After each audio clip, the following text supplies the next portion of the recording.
আমরা যেটা করেছি আজকে চাল আর গম আমদানি করার জন্য, যেহেতু আমরা চাই না কোনো ক্রমেই কোনো খাদ্যদ্রব্যের ঘাটতি পড়ুক, এটা ইমিডিয়েট দরকার নাই, কিন্তু আমাদের স্টকে রাখার জন্য 2 লক্ষ টন চাল, 4 লক্ষ টন গম আমদানি করার জন্য আমরা অ্যাপ্রুভ করেছি। বিশ্বমানের থার্মিক্স রড, সালাম স্টিল থার্মিক্স, দেশের একমাত্র থার্মিক্স রড। এটা একটা। আর দ্বিতীয়ত হলো সার, ইউরিয়া সার আমরা অ্যাপ্রুভ করেছি 3টা সার, 3টা লটে, যেটা দ্রুত আসবে।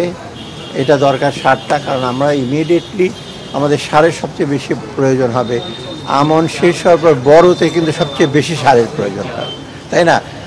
বড় ধান হলো খুব ইন্টেন্সিভ সার, মানে ইনপুট ইন্টেন্সিভ যেটা আমরা বলি, ওটা এনশিওর করার জন্য আমরা অতএব আপনারা সবাইকে একটা মেসেজ দেবেন, সার, খাদ্যদ্রব্য এগুলো কোনো ঘাটতি হবে না। যেমনি হোক আমরা যেখান থেকে পারি আর্থিক সংস্থান করি। একটা গুদামের ব্যাপারটা একটা ওরা পোস্টপোন করেছে, গুদামটা একটু রিভিজিট করবে, ওটার দরপত্র নিয়ে একটু আছে, প্রশ্ন আছে আমাদের, অতএব ওটা আসবে। গুদামটা ইমিডিয়েট না, কারণ সার আসতে থাকবে, আসে তখন আসবে, তখন গুদামের প্রয়োজন।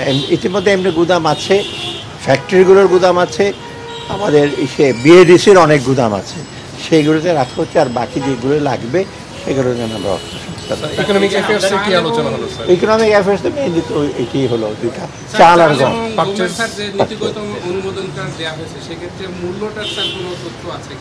মূল্য তথ্য আছে, মূল্য ছাড়া আমরা কী করব? মূল্য না, একটা জিনিস আছে, কতগুলো আমরা প্রত্যাশিত করি। কারণ প্রত্যাশিত মানে আমরা অ্যাপ্রুভাল দিলাম, ওরা আপনার মূল্য টেন্ডার করবে, বা G2G যখন আসে তখন ওই গভর্নমেন্টের ক্ষেত্রে মূল্যটা ইস্যু করছে, তখন ফাইনাল টাকার জন্য যখন আসবে তখন আমরা একটু আপাতত